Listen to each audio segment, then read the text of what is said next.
NDA गठबंधन में नहीं हूँ, न मैं आरजेडी गठबंधन में हूँ। मैं पूरा बिहार घूमूंगा और जब लोकसभा का चुनाव आएगा तब मैं डिसीजन लूंगा। तो चिराग पासवान जी की मोटा मोटी स्थिति वही है। नमस्कार, भारत लाइव देख रहे हैं आप। इस वक्त सबसे बड़ी खबर बिहार से आ रही है। दो लोजपा की लड़ाई है, एक पशुपति पारस की लोजपा, दूसरी चिराग पासवान की लोजपा। आपने देखा कि लगातार भाजपा के ये घोषणा करते ही कि सारे एमएलसी सीट पर भाजपा खुद चुनाव लड़ेगी, ये एक बार फिर से तय हो गया कि चाचा और भतीजा दोनों के पाले में एक भी सीट इस बार नहीं जाएगी। लेकिन संशय उत्पन्न हो गया था। दरअसल मीडिया के घराने में खबर आ गई थी और पूरे विश्वस्त सूत्रों के आधार पर आ गई थी कि एक सीट इसमें गया वाली मिलने जा रही है चाचा पारस को, और उसके लिए प्रत्याशी नामांकन करने की तैयारी भी करने जा रहे हैं। डीएन सिंह का नाम सामने आ रहा था। लेकिन कल रात एकाएक भाजपा ने जीवन कुमार को यह टिकट दे दिया और उसकी वजह से दोनों चाचा और भतीजा टिकट से महरूम रह गए। अब बात इतनी ही नहीं है, दरअसल दोनों के बीच खींचतान तो लगातार जारी रहती है। अब जब टिकटों के लिए खींचतान चल रही थी तो उसे भाजपा ने किसी तरीके से चिकन बैलेंस किया, तो अब एक नई लड़ाई शुरू हो गई है। दरअसल ये नई लड़ाई एक प्रवक्ता की वजह से हुई है। बिहार की राजनीति में कई पार्टियों के कई प्रवक्ता हैं। इन प्रवक्ताओं को हटाए और जोड़े जाने का और पार्टी बदलने का सिलसिला लगातार जारी रहता है। कब कौन नेता, कौन प्रवक्ता किस पार्टी को छोड़कर दूसरी आइडियोलॉजी में चला जाए, ये भी कह पाना मुश्किल है। लेकिन अक्सर जब ये नेता, ये प्रवक्ता पार्टी छोड़ते हैं तो इनके पास कोई बड़ा कारण जरूर होता है। ऐसा ही खेल बिहार में फिर हुआ। देवयानी मित्रा, जिन्हें लगातार चिराग की शेरनी के रूप में संज्ञा दी गई थी और वो विभिन्न चैनलों पर लगातार दहाड़ती थी, उन्होंने चिराग पासवान का साथ छोड़ दिया है। बहुत सारे आरोप लगाए हैं। चिराग पासवान अपरिपक्व हैं, एक अच्छे ग्लैमरस अभिनेता हो सकते हैं लेकिन अच्छे नेता की छवि उनमें नहीं है। उनकी पार्टी में महिलाओं का शोषण होता है, उनकी पार्टी में महिलाओं के लिए बहुत स्थान नहीं है। ये सारे आरोप लगाकर उन्होंने चिराग पासवान की पार्टी छोड़ दी। महत्वपूर्ण खबर ये नहीं है कि छोड़ दिया, महत्वपूर्ण खबर यह है कि उन्होंने किस जगह जाना मुनासिब समझा। दरअसल आज तड़के सुबह ही देवयानी मित्रा ने चिराग पासवान की पार्टी छोड़ते ही चाचा पशुपति पारस का हाथ थाम लिया और उन्हें पार्टी की तरफ से राष्ट्रीय प्रवक्ता का पद दे दिया गया। महत्वपूर्ण खबर यह है कि अब वो चिराग पासवान के खिलाफ लगातार आग उगलेंगी।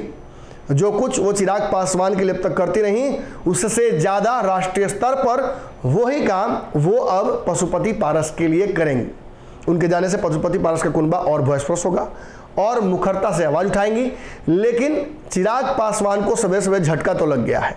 अगर देवयानी मित्रा किसी और राजनीतिक पार्टी में जाती तो शायद चिराग पासवान को इतना दर्द और इतना दंश नहीं झेलना पड़ता जितना कि उनके लोजपा चिराग छोड़कर लोजपा पारस में जाने से हुआ है। खबर इतनी ही नहीं है, इससे बड़ी एक खबर भी आपको देते आते हैं।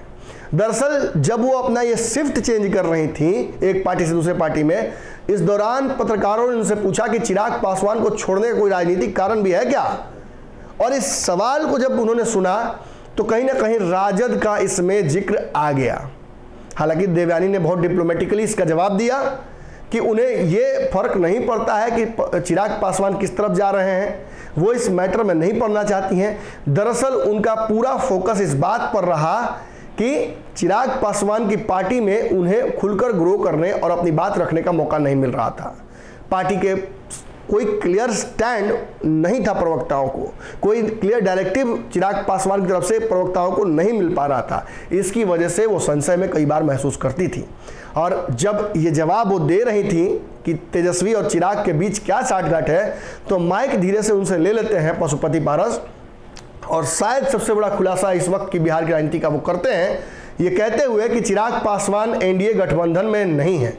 और वो इसलिए नहीं है कि पशुपति पारस ने उन्हें रोक रखा है या भाजपा उन्हें ले नहीं रही है, बल्कि ये फैसला खुद चिराग पासवान ने किया है।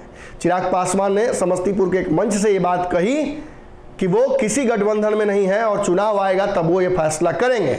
यानी सुशील मोदी का बात भी छोटा हो गया और पशुपति पारस ने आगे बढ़ते हुए एक और दावा कर दिया कि तेजस्वी यादव के प्रति एक प्यार दिखता है, एक सहानुभूति दिखती है लालू परिवार के प्रति, एक सहानुभूति दिखती है चिराग पासवान की। आज भी जब सीबीआई और ईडी का छापा पड़ रहा है तो हो सकता है चिराग पासवान के छाती पर सांप लौट रहा हो। ये जो बड़े भाई और छोटे भाई का रिश्ता है चिराग और तेजस्वी के बीच में, ये भाजपा भी समझती है। तो भाजपा को फैसला करना है। मुझे कोई एतराज नहीं कि चिराग एनडीए में आ जाए, अगर उन्हें आना है तो आए, मेरी पार्टी में उनका एंट्री नहीं होगा।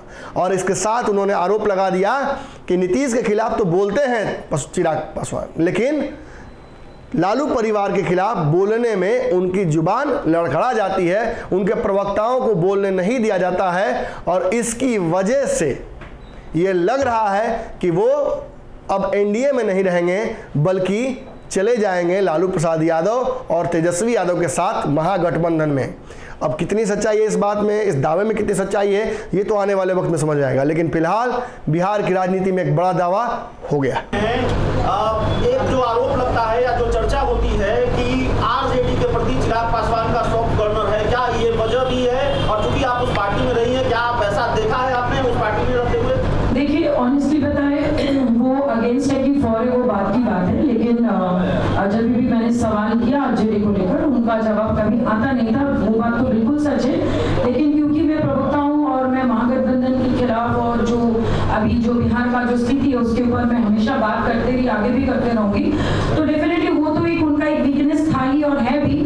और जिस दिन आपका रेट वगैरह हुआ उस दिन भी मैंने इंटरव्यू दिया था, तो मुझे घुमा के मना कर दिया गया था कि भाई आप तमिलनाडु के ऊपर बोलो। मैंने बोला नहीं, मेरे लिए अभी क्योंकि मैं बिहार में हूँ तो मुझे इस मुद्दे पे ज्यादा बात करना चाहिए। तो कहीं ना कहीं थोड़ा बहुत सॉफ्ट कॉर्नर होगा, तो ये अभी लोगों को धीरे धीरे पता चल रहा है और बहुत जल्दी बहुत और कुछ पता चलेगा। देखिए, मैं आपके प्रश्न का जवाब देता हूँ। स्वर्गीय पासवान जी कहा करते थे, भाषण में भी कहा करते थे कि रोड पर वही जानवर मरता है जो डिसीजन नहीं लेता है कि हम पूरब जाए या पश्चिम जाए।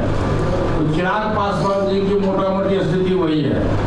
आज से एक सप्ताह पहले भी उन्होंने बेगूसराय में बयान दिया है कि मैं एनडीए गठबंधन में नहीं हूँ, न मैं आरजेडी गठबंधन में हूँ। मैं पूरा बिहार घूमूंगा और जब लोकसभा का चुनाव आएगा तब मैं डिसीजन लूंगा कि मुझको किस गठबंधन में जाना है।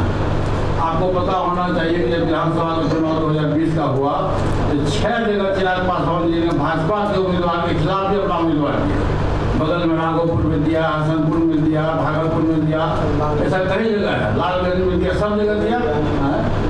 हाँ, बहुत जगह, 6 जगह है बिहार में। और जनता दल के खिलाफ उम्मीदवार बनाया, तो जनता दल के खिलाफ में मिल गया और भाजपा के खिलाफ में मिल गया। वो फायदा किसको मिला? वो फायदा तेजस्वी यादव को मिला। नागौपुर में बाबू साहब को उम्मीदवार बना करके भोग हुआ। तो कहने का ये कि चिराग पासवान जी डिसीजन नहीं ले पा रहे हैं कि हम एनडीए गठबंधन के पार्ट हैं या यूपीए गठबंधन के पार्ट हैं। तो कंफ्यूज है। आप समय का इंतजार कीजिए। मैं बार बार कहता हूँ, व्यक्ति बलवान नहीं होता, समय बलवान होता है।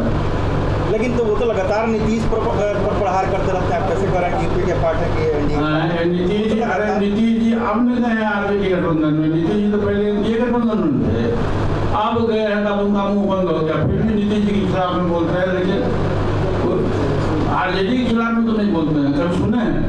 कभी? अगर ये वीडियो पसंद आई और वह बिहार के राजनीति और बिहारियत से सरोकार रखेनी तो सब्सक्राइब बटन दबा के चैनल के सब्सक्राइब कर ली। ओजे एगो घंटी बा, ओकरा बटन दबा देला से कुल सटीक और मारक खबर रुआ मुफ्त में मिल जाई। अगर रुआ पत्रकारिता के हमनी के नया प्रयोग में सहयोग कर चाहतानी तो ज्वाइन बटन दबा दी। पेटीएम नंबर नोट कर ली 9386816816